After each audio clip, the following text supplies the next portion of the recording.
உங்கள் பொன்னான திருவடிக்கு வந்தன புரிகிறேன். அப்படியே ஆகட்டும். எங்களுடைய பாதத்தை வணங்கவில்லையா? நீ எப்படி எங்களுடைய அருள் பெற்று எப்படி எல்லாம் அளவிட தெரியும்? எப்படி அம்மா?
இந்த அமராவதி பொன்னுலோகத்தில் சுகமாக வாழ்ந்திருக்கிறோமா?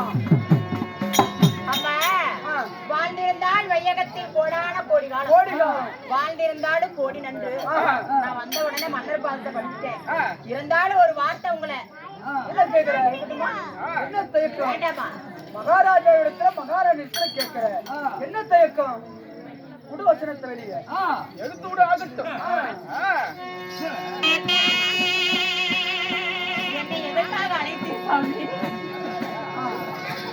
ஆனால் உன்னை எதற்காக வரவழைத்தது தெரியுமா? எதற்காக? நான் மன்னராகப்பட்ட தேவேந்திர மன்னன் ராஜ சமாதானத்தில் நிதிரை செய்து கொண்டிருக்கிற போது ஆகாத கனவு யாரோ ஒரு அசுரனார் இந்த தேவலோகத்தில் புகுந்து எங்களை அடித்து அபாத செய்து சிறு பிடிப்பதை போல் கனவு கண்டிருக்கிறார். அதனால மனக்கவலையோடு அப்படி ஒரு ஆகாத கனவு நீங்க கண்டீங்களா? அதற்கு நான் என்ன தாயே செய்யணும்? மனக்கவலையாக இருக்கிறது. அந்த மனக்கவலை தீர வேண்டும் என்றால் தினந்தோறும் என்ன வேலை உங்களுக்கு?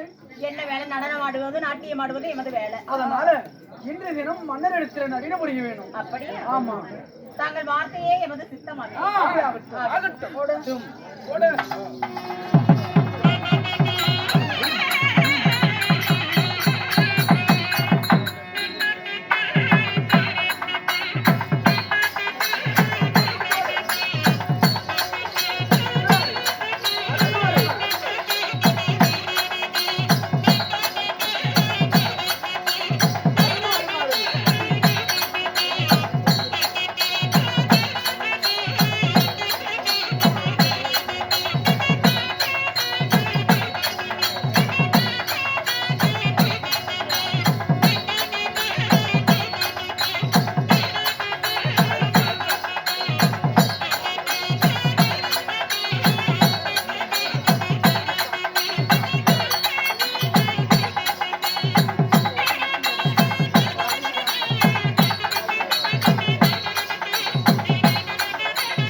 ஆனால் ஊர்வசி தாங்கள் நடினமாக வந்தது மிக அற்புதமாக இருந்தது. அற்புதம். அருமை அருமை.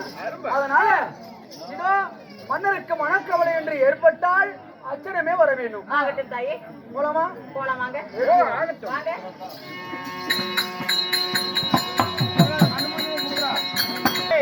இவ்விதமாகத்தான் இக்கதை எப்படி இருக்க கனகாமரி பட்டணத்தில் ஜெகத்தோடு ஆண்டு வரக்கூடிய கனக மகாராஜன் வருகிறார். அவரால் மன்றது